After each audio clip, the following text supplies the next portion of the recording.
Lección número 2. La comunicación no verbal. Tal como reporta Baró Teresa 2012, cuando hablamos de comunicación no verbal, nos referimos a un espectro de lenguajes que incluye la gesticulación y el movimiento del cuerpo entre los más conocidos.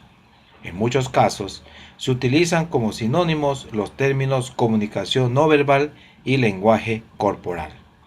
Pero la comunicación no verbal es un término más amplio que también comprende la conducta táctil, el uso del entorno y del espacio personal, todos ellos relacionados con el concepto de territorialidad, tan importante en el comportamiento humano.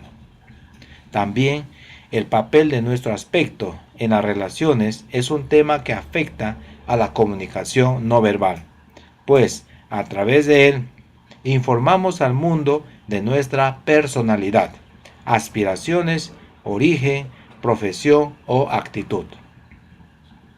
Rulicki, Sergio, 2010, también reporta que la comunicación no verbal puede definirse como aquella comunicación que tiene lugar a través de canales distintos del lenguaje hablado o escrito.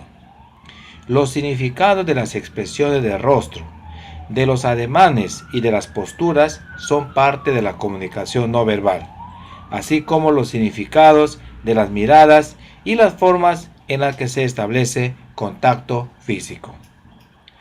Sobre las consideraciones antes indicadas, es importante que sepamos cuáles son esos componentes no verbales de la comunicación. Entre estos componentes tenemos la kinesia, la proxémica y la paralingüística. Pasaremos a explicar brevemente lo que significa cada uno de los componentes del lenguaje no verbal. Antes de continuar con nuestro curso, es importante mencionar que la comunicación no verbal tiene una mayor incidencia que la comunicación verbal para influir en los demás. Se habla que la comunicación verbal solo tiene un 10% y la comunicación no verbal un 90%. De ahí la importancia de entender y comprender el lenguaje no verbal, que en realidad muchos de nosotros no somos conscientes de su importancia. La kinesia estudia el lenguaje corporal, analizando las expresiones de cualquier parte del cuerpo que de manera consciente o inconsciente lo realizamos en un proceso comunicacional. Por ejemplo, la posición del cuerpo y los movimientos que hacemos con las manos, los brazos, la cabeza y la cara. Todos estos movimientos tienen un significado dependiendo del contexto y del énfasis y frecuencia con que cada movimiento se realice. Por ejemplo, si arrugamos la frente, podría ser un signo de preocupación, duda o sorpresa. Y si estamos con una mirada muy directa y constante, con los ojos más abiertos de lo normal, puede ser signo de agresividad. Si bien es cierto, existen algunos gestos que pueden darnos una pista segura en su interpretación, sin embargo, no podemos generalizar. Los gestos se dan en un proceso comunicacional donde el nivel de relación y el contexto juega un papel determinante. Razón a ello, no podemos generalizar el significado de los gestos, ya que ello depende de la cultura, sexo, edad, experiencia y profesión, entre otros factores.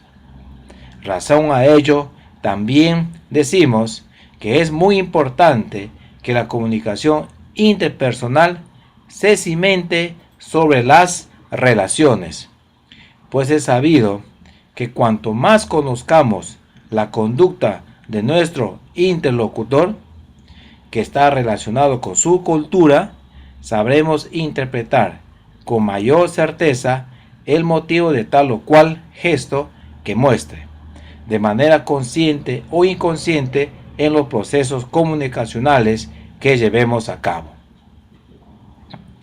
Por otro lado, la proxémica, que se refiere al uso adecuado del espacio, deberá ser tomado en cuenta y observado entre los que participan de un proceso comunicacional. Por ejemplo, si se trata de una conversación formal, la distancia entre los actores deberá ser de tal forma que los que participan en la conversación puedan verse y escucharse sin dificultad y sin invadir el espacio de las partes. Si por el contrario los interlocutores se encuentran muy alejados, es muy probable que tendrían que hacer mucho esfuerzo para escucharse y verse, y sobre todo entenderse.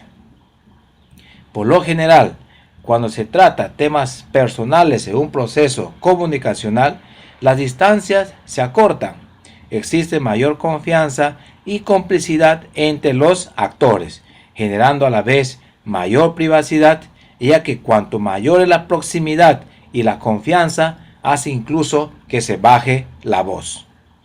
Por otro lado, la proximidad a nuestros interlocutores tiene que ver con la manera que llevemos a cabo los procesos comunicacionales y de los demás que se están tratando. Por ejemplo, si se trata de temas que son agradables, que fomenten el optimismo, generan proximidad. Sin embargo, si se trata de temas que generan ira, desmotivadores, los interlocutores tienden a alejarse. Por otro lado, si son temas que interesan a las partes, la proximidad se incrementa. La voz tiene sus componentes y son el volumen, la vocalización, los tonos y los matices, y por último, el ritmo, que es estudiada por la paralingüística. El volumen es la fuerza, la energía con la cual las palabras se proyectan hacia el exterior. La vocalización es la claridad con la que se escuchan y se comprenden las palabras en la exposición o en un proceso comunicacional.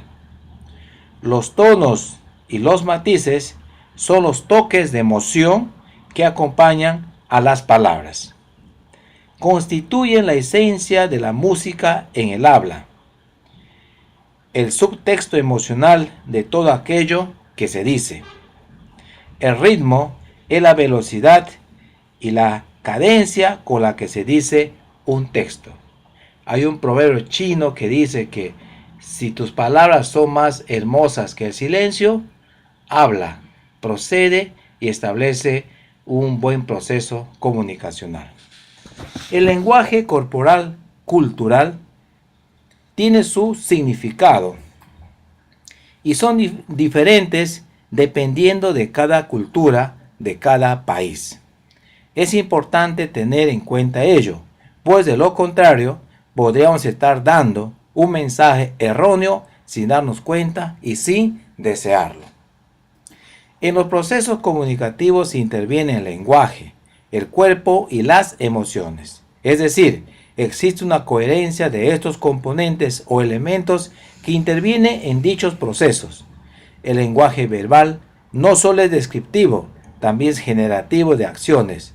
De igual modo, el lenguaje no verbal es un componente de la comunicación que debemos tenerlo muy en cuenta porque proporciona información sobre el carácter, emociones y reacciones de las personas. Las emociones que nos ayudan a la disposición para la acción no se marcan con lo que nos importa, permite dar significado a las experiencias y nos conecta con la sobrevivencia y con la vida. También es importante mencionar que esta coherencia, lenguaje, cuerpo y emociones nos predispone a poner en práctica un estilo predominante para el manejo de conflictos. Luego, a manera de recordar, no se olviden que los componentes no verbales de la comunicación son la kinesia, la proxémica y la paralingüística. Quiero resaltar la inclinación del cuerpo hacia adelante denota interés y denota también escucha activa de los temas que se están tratando. De hecho, con esta actitud, nuestro interlocutor se va a ver contento, se va a ver feliz, porque está entendiendo que efectivamente le estamos escuchando. La importancia de mantener el contacto visual. Tenemos que siempre mirar a nuestro interlocutor. Esa mirada tiene que ser franca, sincera, ¿no? De tal manera que nuestro interlocutor efectivamente sienta que le estamos escuchando. El volumen y tono de voz son aspectos también fundamentales. Debido a que la voz, tal como es emitida, siempre va con una carga emocional. Seamos cuidadosos de la manera de cómo tenemos el tono de voz. Y los silencios, las pausas, también es fundamental tenerlos en cuenta. Siempre es importante hacer silencios, siempre es importante tomar pausas. Mis queridos alumnos, con esta lección 2 de la comunicación no verbal, nos damos cuenta que la comunicación es compleja. Suerte y sigan estudiando.